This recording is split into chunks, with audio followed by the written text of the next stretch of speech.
Hello, my name is David Whiteley, also known as Sideman all day. I am a comedian and a presenter on BBC Radio 1 Extra, and I'm here today to really find out what Brexit is and what it is about. Right now, to me, knowing the answer to what Brexit is like knowing the answer to the meaning of life. It's that baffling to me, it's that perplexed, it's that confusing.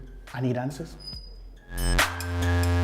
Hi, we invited David Sideman Whiteley here today to talk to us about Instagram. Instagram, of course, the social media of choice for young people, and how to get us here at the Centre for Brexit Studies at Birmingham City University onto Instagram. Hello Sideman, thanks for coming here today and joining us here at the Centre for Brexit Studies at Birmingham City University. And I was just trying to get up to speed on social media because I'm feeling a bit long in the tooth, and when I came across Instagram and You came across Instagram? I did. True, Okay, yeah, it's very true. I came across Instagram now. What do I do with this? Okay, so Instagram is necessary, you get what I'm saying, because it's important. You gotta make sure that your glow is correct before you post a selfie, all of them kind of things there. But it's important to have an Instagram so you can share what you're doing with others, understand? Because it's like, there's a lot of people that don't know what go on with Brexit. They'll know what go on if they see it on your gram, you understand? If you post it on your wall, which is probably the only form of social media that you use currently, that's not only your family that's in your house is gonna see that, but when you post it on the gram, you get what I'm saying? Yeah. The whole world. So what's different with Instagram to say Twitter or something like that? Twitter is dead. Okay, so you gotta let that go. Okay, so we mourned it, there was a funeral, everybody was there. But Instagram is like the most popping social media right now. Popping means popular, basically. Yeah. So Instagram is where it's at right now. So now, instead of having you typing out words, you have a meme. A meme can have a picture. That's you getting a text. But yeah, a meme can have a picture. Do you get what I'm saying? So it's like a meme is a picture with words. Do you get what I'm saying? But it's still a picture. It's Inception. Right, so I'm going to show you the basics of Instagram. So you go on the app now. See, that's my Instagram app. Yep. See the amount of followers I'm popping. So we go to home. See that down at the bottom? Yep. That brings us to the main feed. That's where everybody's posts are. You get me? Oh yeah. Then we press this to do an Insta story. See that there, the camera at the top?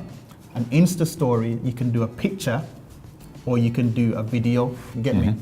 Me and you are gonna do a video. That's how you do an Insta story. So you hold down on the button to do a video. You get what I'm saying? But if you was to do a picture, you would literally you just press down on it once. Oh, yeah. You get me? And we take a bad boy picture. When you take a picture now, you can swipe right to get different filters. So you see this filter here, it takes the spots kind of away from your face, makes it look less harsh. Oh, good. Could do a lot of that. Yeah, same. I do it all the time. And then you've just got all of these different filters that change like the color and stuff like that.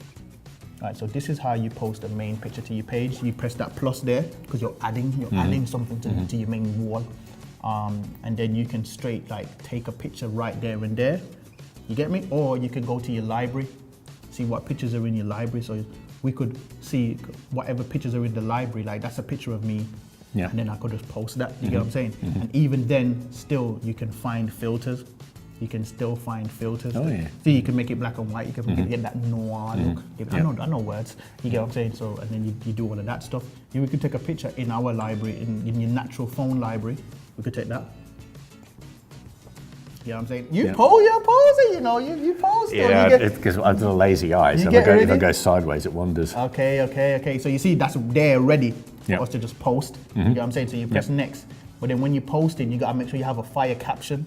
You get what I'm saying? So like a Drake lyric is good, you get what I'm saying? Like started from the bottom, now I'm here. You get what I'm saying? So it's like I started from the bottom where I weren't really doing much and struggling. Now I'm at the Centre of Brexit Studies talking to my main man Alex, you get what I'm saying? Yeah. So it's like the Drake lyric encapsulates what you're saying. So let's say you're doing a Brexit meme now, and like you don't want to go and have a Brexit deal with other countries. You don't want to create deals with other countries. So you do a Drake lyric that says no new friends, because Drake has a lyric that says no new friends. So it's like I'm staying with the EU, no new friends. Do you get what I'm saying? Yep. So whoever it is, so take something and paraphrase it. Take something, paraphrase it, and then then you can do hashtags. That helps your picture to pop more and get more likes, because then it goes onto the explore page. The explore page is where people that aren't even following you can get to see your content. But you gotta have your profile on public.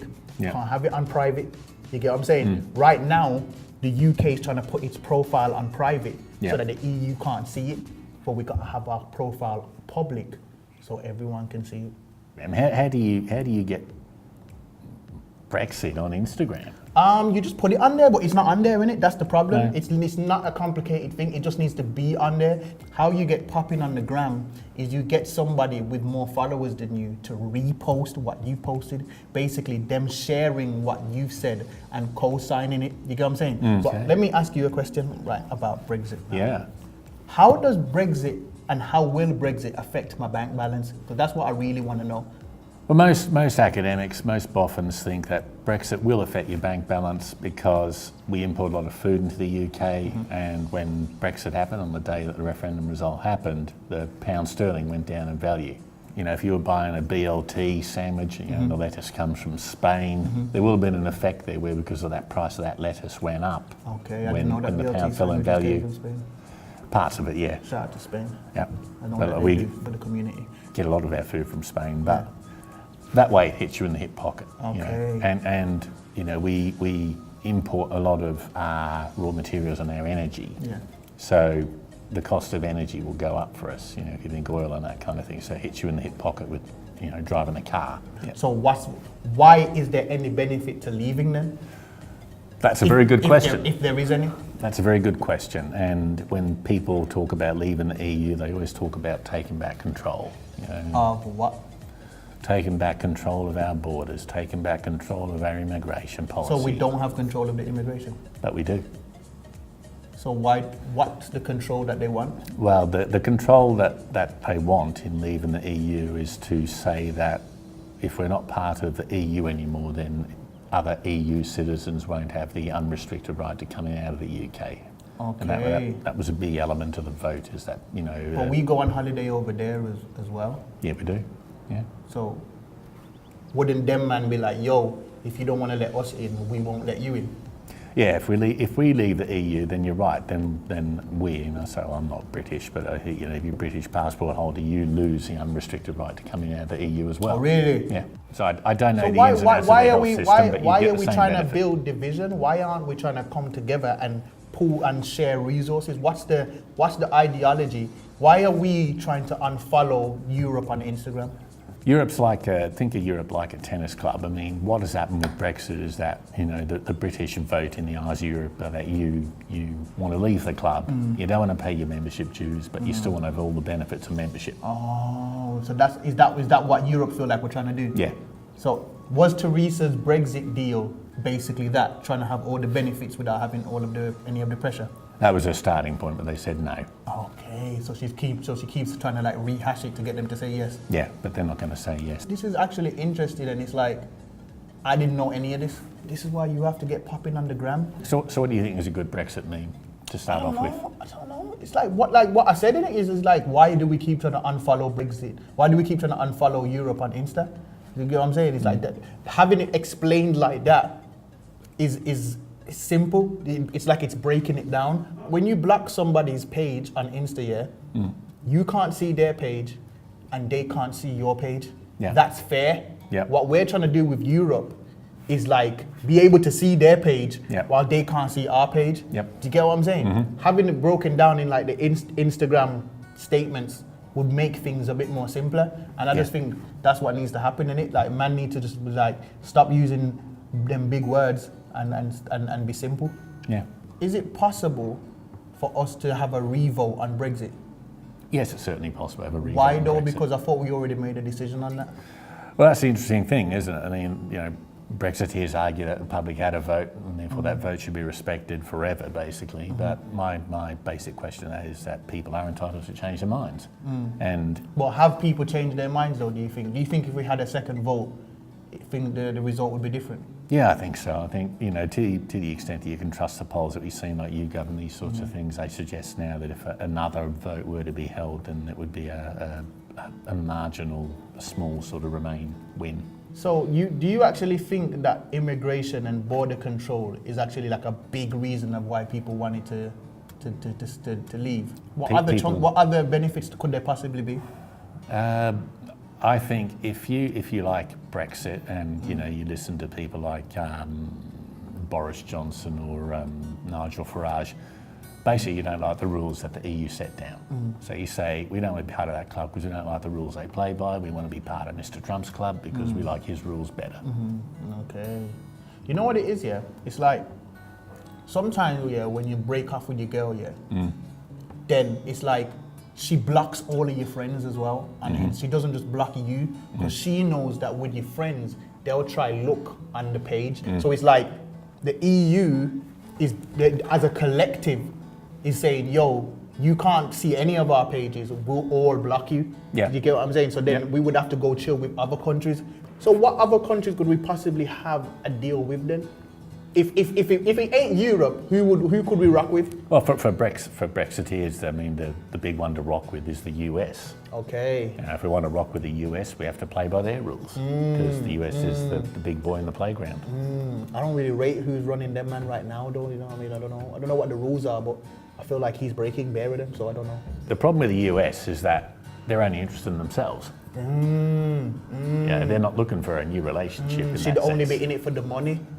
Yeah. I ain't saying she a gold digger. I get you.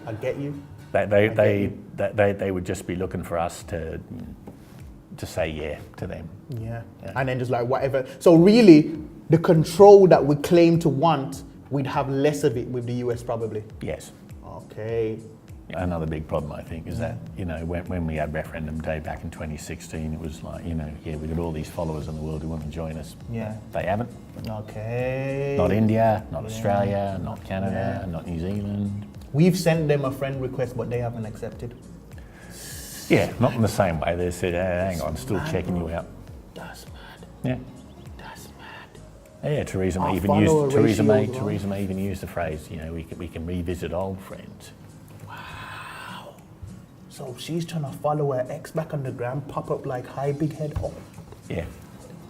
Wow. Yeah, there was a clip that did the social media rounds, which had two guys sort of in drag. One was Britain, one was the EU, and they made a passing remark. The EU guy says to, Britain says to the EU guy, well, we'll have a deal with India. And you mean what? Your old girlfriend? What an abusive relationship that was. All you did was take. Exactly. It's real talk. This real talk that really we're sending out friend requests. And we're refreshing, waiting for them to accept, but they're not really accepting it. I feel like I've got a greater grip and understanding on what is really going down with this Brexit thing. Yeah. But you need to get on the gram. You need to update your profile picture. You need to get posts up regular. And I think if you start posting more Brexit memes and then I repost them with my poppiness, then more people will know about Brexit and know what's going on, because I feel like I have a much wider understanding of what Brexit is. Sideman, what do you feel you got out of today? I feel like I got a lot out of today, and I feel like I didn't realize how politics in terms of Brexit was so related to Instagram politics.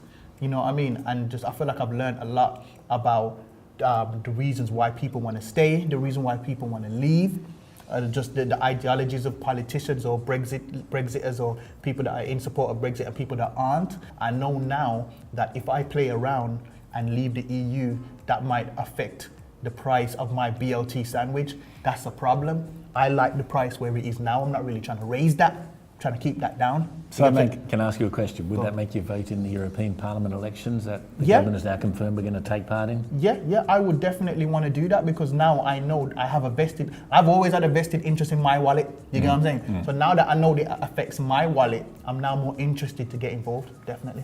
Okay. And what do you feel like you've learned today? Well, I've learned, you know, the importance of being able to come up with a form of words that people identify with, or an image or a meme, as you put it. And I think that's very important. You know, if Brexit has taught us anything, I think the way you communicate is more important than what the actual message is. Yes. What about Instagram, though? The idea of really getting it down simple, trying to talk to, you know, younger people use it a lot more. I'm glad, and I just hope that you post more selfies. I hope to see more Brexit memes from you, because if you're the Brexit centre of studies, you gotta be the Brexit centre of memes. You can't let other men be posting more better Brexit memes than you guys. No, can't be. Gotta be the centre of Brexit everywhere. I don't think anyone else is posting Brexit memes in the way that a university should. Is that true? Gangster, no. Keep that energy. Rep your crew. Nobody posts better Brexit memes than us. Yeah.